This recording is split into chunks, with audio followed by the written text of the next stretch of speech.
This is the Lone Crater YouTube. We hope this video helps. You start by verifying Git is available. Type Git version and press Enter to confirm. Once done, decide which shell you prefer, Git bash for Unix-like commands or your OS terminal for familiarity. Next, open the terminal directly in your project folder to avoid navigating later. Use Explorer or Finder and choose Git bash here or Open in Terminal.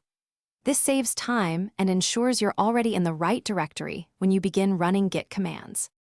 You now configure identity if needed. Run git config global user. Name your name and git config global user. Email you at example.com so commits record correctly. Then navigate into the project. CD path /to /repo or drag the folder into the terminal to autofill the path.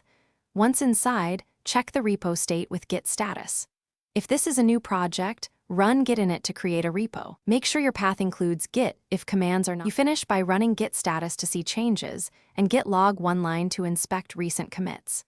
If you need remote updates, run git pull origin main or your branch, then stage changes with git add, and commit with git commit m your message.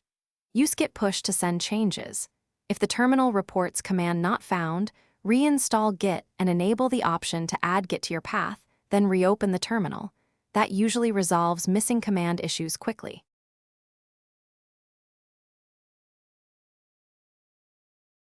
Thanks for watching.